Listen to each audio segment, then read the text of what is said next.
Hey guys, it's Maymay, and tonight I'm going to start my first fall DIY. I'm very excited about this one because I've seen this one on Pinterest a couple times, so I can't take credit for it. But it's simple and it's easy, and I think it'll be really cute, and I'm just going to turn it into my own thing. I'll show you a picture of the one I saw on Pinterest, and then we'll do our own thing. This piece of wood is actually something I picked up at the thrift store for 99 cents. This is my local thrift store, not from my recent haul, obviously. But I think this was one of those... see how it's got the little holes in the end? I think this went to some of that put it together yourself furniture. It's basically a piece of press board. That's all it is. But I don't have the equipment to cut stuff down in this shaping and stuff, so I thought if I ever needed a piece of wood or a plaque, this would be a good thing to do. And for 99 cents, what can it hurt, right? Okay, so let's turn this 99-cent piece of nothing into a priceless piece of something. How about that? Okay, so the first thing I'm going to do is use white paint.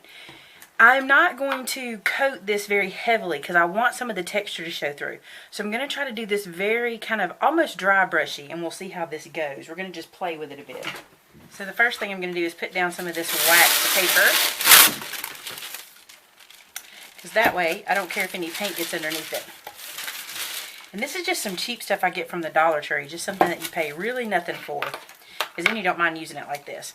Okay, so I'm using, this is a gloss paint, which I'm perfectly fine with, and it's just from Apple Barrel. It's just white. And I'm going to use a foam brush, which is probably going to be destroyed by the time this is over with, because this is not very smooth. But I'm okay with that, because if I'm going to throw anything away, I'd rather throw away a foam brush than a good brush. So see how that's just going to kind of pick up the texture? That's really what I want to do. Just like that.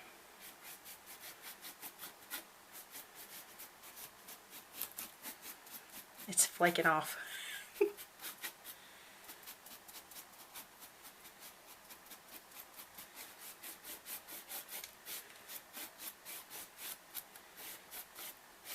I'm telling you, this is going to be a quick and easy one.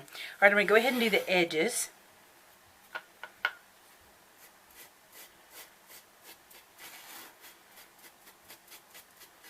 Not trying to get full coverage, remember.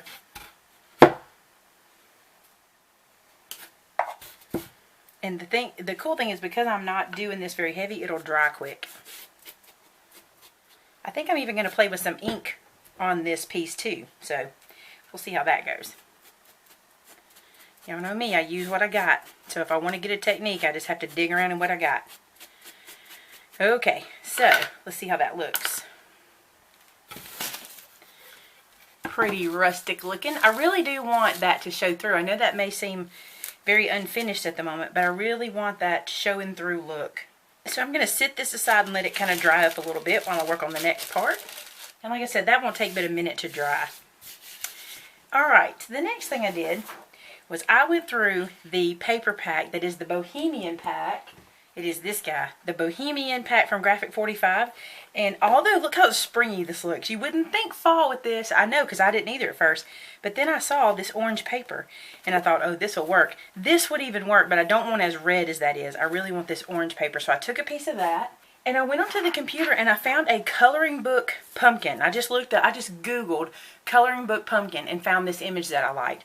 I'm going to cut this image out, but I'm not going to worry about the leaves at the bottom, because we're just going to decorate it a different way. So I'm just going to kind of feel around and cut this kind of in a different shape, and I'll do that with you guys watching.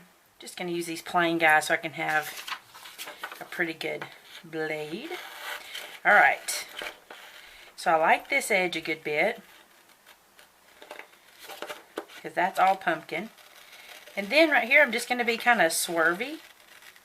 It will work, I promise. Don't worry. Then just find your way back to your pumpkin. And just cut this dude out. Now I actually want the stem to be a different color paper. So I'm going to trim it away and cut it off to be a pattern for the second color of paper we're going to use. Something more brown or green. I don't know what it's going to be yet. I hadn't picked it out. I just know I wanted this pumpkin page. There we go. I'm going to go ahead and cut this stem out really quick. Now remember that tip. If you wanted to make more than one of these, which would be super easy gifts if you had some plaques or you had some old wood you wanted to repurpose or something like that, just cut this out on a piece of cardstock and this pattern will last a lot longer for you. Alright, I'm going to put the stem aside because I don't need it right now, and we're going to trace this pumpkin out, but I'm going to flip it over and check it out. I love this edge. I'm not fond of this edge. I'm going to do a little trimming to kind of make it match that edge, because I think it will look better if we just take some of that off. Yep, I feel better about that. Okay, now it's time to trace. And in the spirit of save all the paper you can, I'm going to come way down here to this bottom corner and just take a little bit of paper as I have to. I know some of you are smiling right now because I know you're all paper savers. I am too. So I will trace this dude out. Don't worry about your pencil marks showing. The reason, I'm going to ink this pumpkin, so they're going to go away anyway. So if you get a little sloppy with your pencil mark, it's alright, you're going to hide it.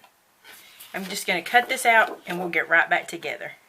Now you might be wondering why I use these bigger scissors to do this, which is basically fussy cutting, but it's such a bigger space. I really can move with this blade and I'm fine. But if you're doing something more intricate, you do want to use a smaller scissor. Check out that pumpkin. I like it. Wow, it looks yellow on screen. I promise it's more orange in person. Now I'm going to take a piece of paper, just a scrap piece of paper, and I'm going to ink the edges with some vintage photo. This will really put the dimension in the pumpkin. See how flat it is now? Wait till you see us ink it. I'm going to use one of Mike's ink blending tools. You can get this from Jane's shop, and I'll link that below. A lot of you asked me about these tools. They're really cool. And this is just like if you were Copic coloring and you would put the dark on the edges and then blend it in with the lighter colors to the center. This is just what we're basically doing to kind of give this pumpkin some shape.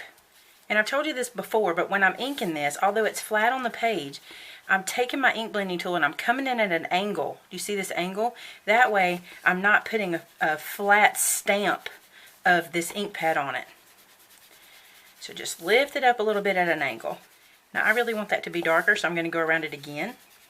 Okay, so I really like that. The other thing I want to do is take the edge of my ink blending tool and I'm going to kind of run it to kind of get the feel of like pumpkin indentions. Probably won't be able to see them much, but I'll know they're there. A little bit, I can see it. Alright, so let's close this dude up. We will use it again because I want to ink everything I put on it. The pumpkin's ready. See how much more body it has to it? And I'm going to move that aside when we do a stem. I dug into my scrapbook drawer and found this piece of craft. And would this be a Maymay craft without craft colored paper? I don't know. So I'm going to trace this guy onto the craft and then cut it out. Okay, we've got him cut out. Now I'm going to ink him. Just bring the ink back over.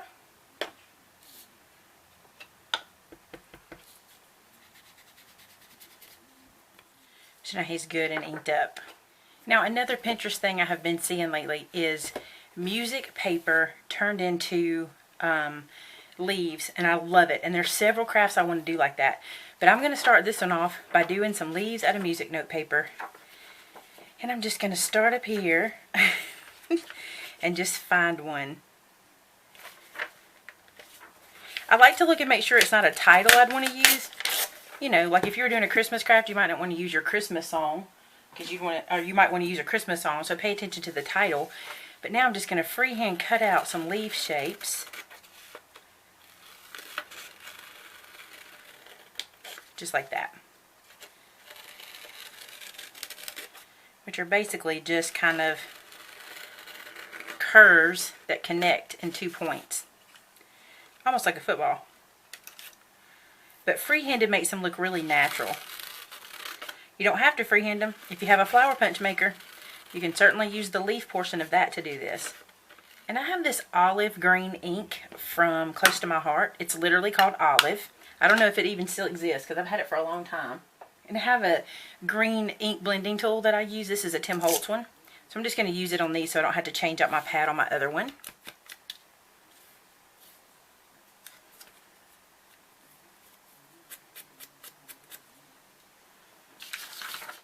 Alright, so those are done.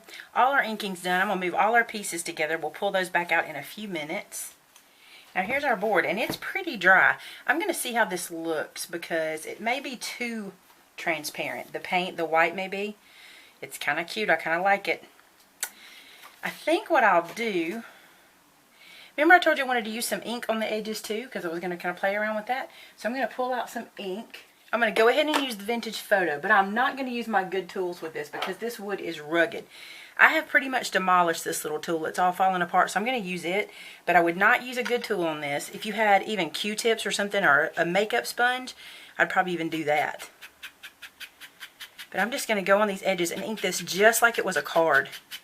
I'm just going to slide it down the edges to kind of make it all match. So that's all inked up. So we've got that, and now let's bring the pumpkin back over. And I think it's really going to pop now. See the difference? It really made that go light around it, so it really pops. You can do this way. You can turn your pumpkin this way, whichever way you want. I like it this way. I'm big on this whole landscape. I always tend to do that instead of straight on.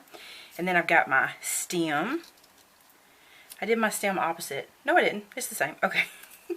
And then I'll have my leaves to add in, which I'll probably use some dimensionals. And I have one other thing I'm going to add. So let me get that real quick and we'll make it.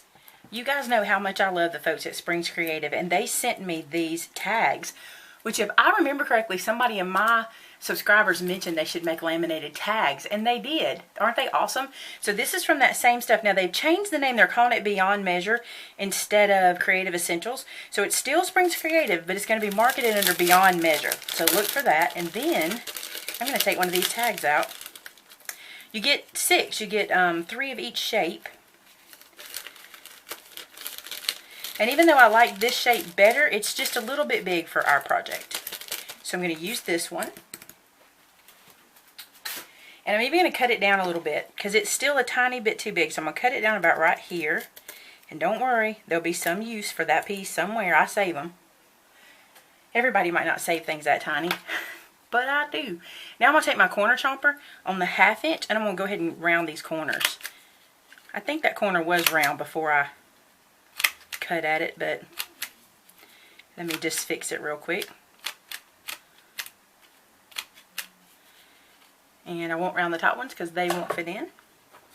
Got a little bit of fabric spraying. Okay.